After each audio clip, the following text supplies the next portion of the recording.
Sekarang banyak anak-anak tak bisa azan. Kenapa? Bapaknya tak tahu azan. Waktu ngazankan dia pun tak ingat bapaknya entah apa yang mau diucapkan. Tak tahu azan.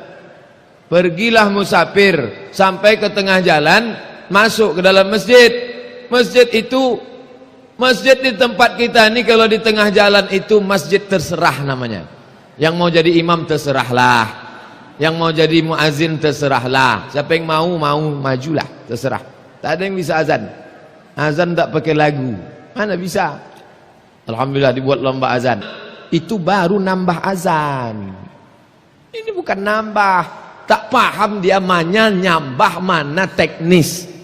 Imam sebelum sholat ngasih peringatan. Luruskan shaf, sawus sufuf. Fa inna taswiyatas sufuf min tamamis shalah. Itu bukan nambah salat, dia nyuruh luruskan shaf. Luruskan shaf, matikan HP. Dia nyuruh supaya jangan sampai bunyi. Saya salat di masjid, Allahu Akbar, HP-nya bunyi. Kalau HP-nya bunyi salatullah salamullah enggak apa-apa. Keong racun. Rusak solat orang semuanya. Di Dumai selalu datang subuh. Kadang subuh Sabtu beliau datang nginap di Hotel Premier. Itu subuh Sabtu ikut pengajian, subuh Ahad ikut pengajian. Dia imam, pejabat, tapi saya tak boleh sebut nama, menjaga kode etik jurnalistik. Dia kalau jadi imam, luruskan shaf, simpan batu cincin.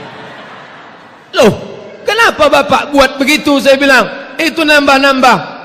Banyak orang tak khusyuk solatnya gara-gara batu nih Pak Ustaz. At-tahiyatul mubarakatuh salawatu. Cantik betul batu. Allah Subhanahu wa taala, ini bukan menambah ibadah. Ini namanya attention, mulahazah, perhatian supaya menjaga ibadah. Samalah nanti ini nanti mau tarawih. Ini bulan Rajab, Sya'ban, Ramadan. Di Ramadan pun banyak umat Islam dituduh nambah-nambah ibadah. Mana pula nambah? Habis tarawih 8 rakaat, di sini 20 rakaat. Habis itu witir. Itu ibu-ibu di belakang kan enggak ngitung. Ibu-ibu jarang ngitung di belakang. Dia ikut aja salat. Bagaimana dia tahu merubah niatnya dari tarawih ke witir? Datang ngasih tahu Bilal di sini pakai lagu Sallu salatal witri salasa raka'atin asabakumullah. Kan cantik bunyinya. Sallu salatal witri, salatlah kamu salat witir salasa raka'atin, 3 rakaat, asabakumullah, semoga kamu dapat pahala balasan dari Allah. Tak boleh itu nambah-nambah ibadah. Bukan menambah. Dia ngasih tahu supaya orang belakang perhatian. Nanti bagi yang masjid bapak ibu dilarang mengucapkan itu, perhatikan gimana cara ngasih taunya. Kalau gitu tidak boleh. Saya mau tengok gimana dia ngasih tahu makmum pindah gigi dari gigi tarawih ke gigi witir. Ternyata ngasih tahu, nih imam nih mau sholat, witir 3. Datang ibu-ibu nanya di belakang, 2 cie apa 3 1 salam? 3 1 salam. Jelek sekali bunyinya. Seni. Tak boleh memasukkan lagu. Mana boleh memasukkan lagu irama dalam Quran? Itu tadi Qori itu kan memasukkan lagu tuh. Bayati, Soba, Nahawan, Sika, Jaharka, Ras. Tak boleh memasukkan lagu. Kebetulan saya satu mobil sama Imam Masjid Islamic Center Pasir Pangarayan, Ustadz Indra Gunawan, juara 1 musabaqah tilawatil Quran internasional di Kuala Lumpur, juara dunia. Dikumpulkan semua kori-kori di dunia ini, dia juara 1, juara dunia. Kalau ada dunia akhirat juara juga dia itu. Suaranya luar biasa. Dialah jadi imam. Jadi waktu kami satu kendaraan, saya ceramah, dia ngaji.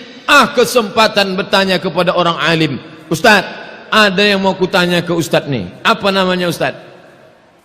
Apa betul imam-imam Masjidil Haram itu tak pakai lagu? Pakai katanya. Coba dengarkan. Hidupkan Syekh Abdul Rahman Sudais. Itulah disebutnya. Itu lagunya ini. Ini lagunya ini. Syekh Surib ini lagunya ini. Kenapa kata orang itu tak berlagu? Yang dengar tu tak tahu lagu. Oh, patutlah ada lagu. Karena kalau tak berlagu sama sekali, dia tak ada irama. Bismillahirrahmanirrahim.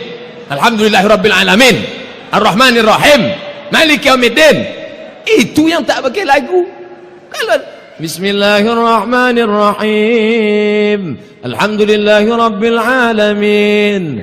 Ar-Rahmanir-Rahim Maliki Yaumiddin. Itu ada lagunya.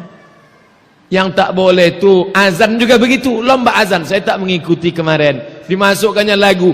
Lagu apa pun boleh. Hayya 'alas salah. Boleh. Hayya 'alas salah. Boleh. Asalkan jangan dimasukkannya lagu Melayu. Itu tak boleh. Hayya 'alas shalah. Itu boleh. Apa masuk lagu itu? Haram hukumnya.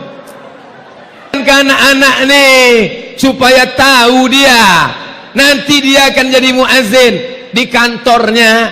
Dia nanti boleh jadi pegawai, dia bisa jadi kepala dinas, dia bisa jadi kepala kantor, dia bisa jadi kepala badan. Tak malu dia megang mikrofon tu. Kenapa? Aku juara 1 tahun 2015. Sekarang banyak malu. Malu jadi imam, malu jadi muazzin, malu. Udah pensiun, barulah tak malu lagi. Apa guna? Mohon maaf kalau ada bapak-bapak pensiun. Apa maknanya? Inilah pendidikan Islam yang nyata. Itu inilah dia. Kalau di lokal dirikan salat, kamu harus azan, itu teori. Maka nanti bulan Maulid Nabi buat perlombaan. Apa namanya? Lomba menulis sejarah Nabi. Bapak Ibu yang dimuliakan Allah Subhanahu wa taala, 10 kali anak-anak ini disuruh solat, solat, solat, solat, solat. Sekali dibawa, yang sekali itu jauh lebih bermakna, lebih masuk ke kepalanya. Betul kata pepatah Arab, lisanul hal, perbuatan afsah min lisanil maqal, lebih masuk ke kepalanya daripada ucapan. Sekali saya kalau balik kampung masuk masjid masih ingat saya, ini tempat aku dulu solat Jumat duduknya di sini. Di sini dulu selalu solat zuhur sama kawan-kawan. Dulu selalu solat tarawih kami tadarusnya di sini. Luar biasa berkesan. Maka dekatkan anak ini dengan masjid. Dia sudah dijauhkan dengan Islam. Anak-anak remaja kita sudah dijauhkan dari Islam sejauh-jauhnya. Dijauhkan dari solat sejauh-jauhnya, dijauhkan dari pelajaran agama sejauh-jauhnya. Pertama, ini bukan tak sengaja, ini bukan tak terprogram, diprogram supaya jauh dari Islam. Bagaimana caranya?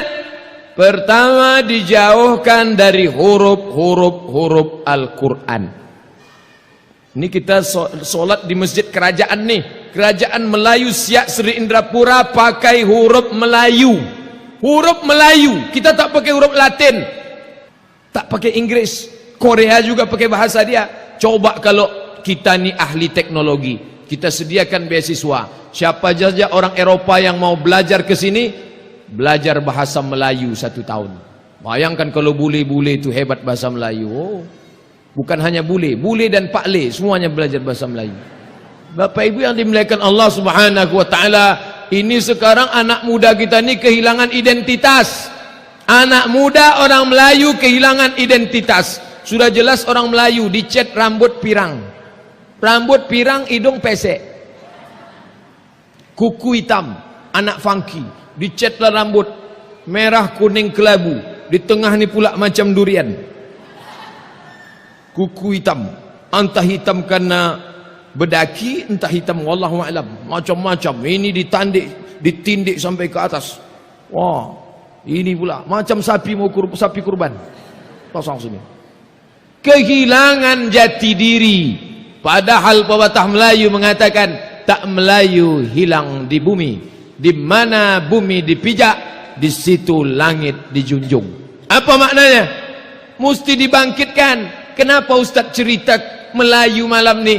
Ini kan Isra Mi'raj tentang Islam. Islam sama Melayu tak bisa dipisahkan, karena Islam itu datang langsung ke raja-raja Melayu, dan berhasilnya dakwah itu adalah lewat kekuasaan. Ketika raja itu masuk Islam, maka sampai ke Perdana Menteri hulu balang tentara rakyatnya langsung Islam. Dakwah paling berhasil adalah dakwah di negeri-negeri Melayu. Kenapa? Langsung rajanya itu masuk Islam. Sultan Syarif Qasim. Syarif itu bukan nama, itu gelar. Syarif itu mestilah keturunan cucu cicit dari Hasan, cucu cicit dari Husain. Kalau keturunan Hasan gelarnya Sayyid, kalau keturunan Husain gelarnya Syarif. Sultan Syarif Qasim. Loh, kok bisa orang Melayu keturunan Arab? Ternyata salah satu dari anak Sultan Melayu menikah dengan cucu cicit keturunan Husain, maka lahirlah Islam digabungkan dengan Melayu. Makanya kalau ada orang mengaku Melayu tapi tak Islam, itu diragukan kemelayuannya dan tak jelas Islamnya. Islam Melayu, Melayu tanpa Islam hilang me-nya, tinggal layunya. Minangkabau tanpa Islam hilang Minangnya, tinggal kabaunya. Itu kata Buya Hamka.